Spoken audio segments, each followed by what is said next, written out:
Moody Hancock of Athens grew up in an athletic family. And once older brother Griff, an eventual Georgia amateur champion, got a hold of a golf club, it was only natural for Terri to follow suit, and she never looked back. It's just only natural that we followed along, and I did whatever he did. So we started playing golf. I was about 12, and we lived close to the golf course, so we went in the morning, come home for lunch, go back in the afternoon, come home for dinner, and go back after that. We played a lot together. We would, chipping contests, putting contests, bunker contests.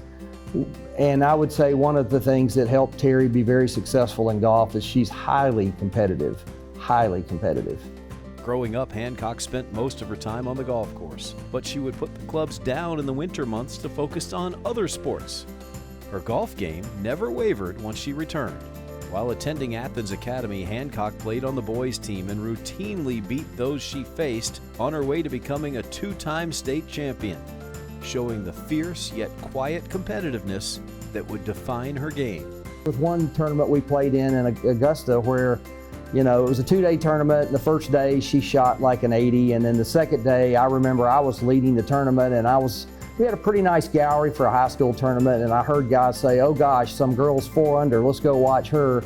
And I knew who that was, and I knew I was 1 under, and so that day she shot 71 from the back tees and beat every boy in the tournament, including me, so that was a pretty good day. Briefly wanting to follow a longtime friend to Brigham Young University in Provo, Utah, Hancock decided to stay home for college and join the University of Georgia women's team on a full scholarship, the first to do so. I had lots of scholarships, but I kind of wanted to go to Alabama, and I really don't know why. Probably just Bear Bryant and whatnot. So I contacted them and said, I was interested in playing for the golf team, and they sent me a response with an offer of a quarter of a scholarship. And I was like, no thanks. So luckily for me, Miss Murphy had contacted me, and I loved Miss Murphy, and ended up, coming to Georgia. My brother was at Georgia, so it was a good place to be. I loved it. And luckily for the Bulldogs, Terri stayed home and became a star. Hancock's list of accomplishments while in Athens runs deep. A 2-time All-American, Terri helped lead the Bulldogs to 16 victories in a 3-year span, including 5 individual titles of her own and the 1981 National Golfer of the Year. She earned a spot on the 1980 Curtis Cup team and won low amateur at the 1979 U.S. Women's Open. It was so much fun because golf is generally a individual sport. You're not playing just for yourself, you're playing for your teammates and for your university. And I really enjoyed it. It was fun. Her signature moment, however, came in her own backyard as a senior, capturing an individual national title, the first in UGA women's athletics history at the UGA golf course, and with her mom following her after breaking her toe earlier that day.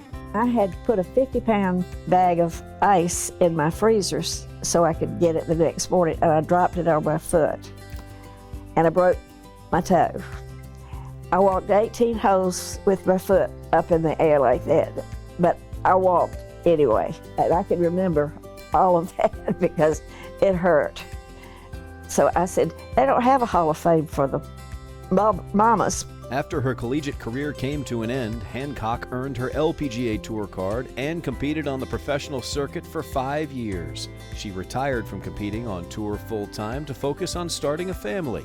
The day after this tournament was the day that you had to have in your application to go to the LPGA school.